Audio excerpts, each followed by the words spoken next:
Donald Trump की धमकी का जवाब ईरान ने भी दिया। ईरान ने कहा, हम देश के दुश्मनों को तबाह करके छोड़ेंगे। युद्ध कब खत्म करना है ये हम तय करेंगे, ना कि अमेरिका। ईरान ने कहा, हम 10 साल तक युद्ध लड़ सकते हैं। साथ ही अमेरिका को चेतावनी देते हुए ईरान ने कहा कि होर्मुज से 1 लीटर तेल भी एक्सपोर्ट नहीं होगा। हम अपने दुश्मनों के खिलाफ लड़ने से पीछे नहीं हटेंगे। युद्ध के 11वें दिन भी ईरान पर अमेरिका और इजरायल के ताबड़तोड़ हमले जारी हैं। चारों तरफ से बमबारी हो रही है। तेहरान में इजरायल ने न्यूक्लियर लैब पर अटैक किया। करज में अमेरिका ने भीषण बमबारी की। यूएस फोर्स ने तेहरान में एक नए तरह के बम से अटैक किया। बमबारी के बाद आसमान में नीली रोशनी निकली। रात में दिन जैसा मंजर था। उधर इजरायल लेबनान में हिजबुल्लाह के ठिकानों पर लगातार हमले जारी हैं। युद्ध में ईरान पीछे हटने के लिए तैयार नहीं है। इजरायल समेत खाड़ी देशों में अमेरिकी ठिकानों पर लगातार मिसाइल से हमले हो रहा है। ईरानी फोर्स ने इजरायल पर क्लस्टर वॉरहेड मिसाइल से अटैक किया। रामल्लाह में इजरायली फोर्स के ठिकानों को टारगेट किया गया। तेल अवीव में ईरान लगातार मिसाइलें दाग रहा है। कतर, कुवैत, बहरीन में अमेरिकी ठिकानों पर ईरान निशाना बना रहा है। बहरीन में उस होटल में भी ईरान ने अटैक किया जिसमें अमेरिकी अधिकारी ठहरे थे।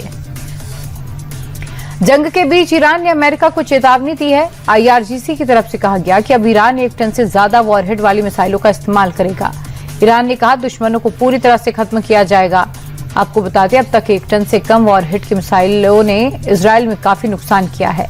एक्सपर्ट का मानना है, अगर ऐसा हुआ तो इजरायल में भारी नुकसान हो सकता है और तबाही का स्तर बढ़ सकता है।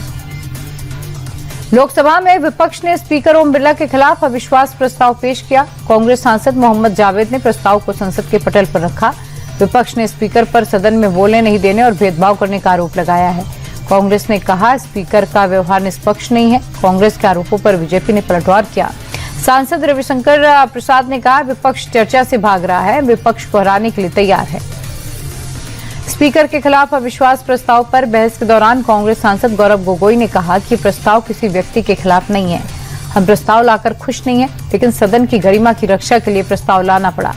कांग्रेस सांसद ने कहा कि स्पीकर सरकार की नहीं, पूरे सदन की आवाज है। उन्हें निष्पक्ष होना चाहिए। स्पीकर के लिए पक्ष और विपक्ष समान होना चाहिए।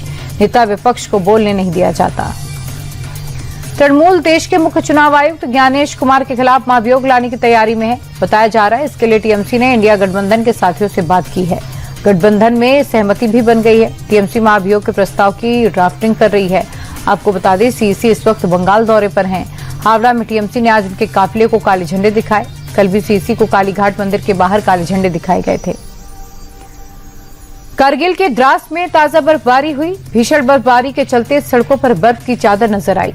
सड़कों पर बर्फ जमने से यातायात ठप हो गया। घर की छतों पर बर्फ की मोटी मोटी परत नजर आई। पहाड़ों ने बर्फ की मोटी चादर ओढ़ ली है। पर्यटकों के लिए नजारा खूबसूरत हो गया।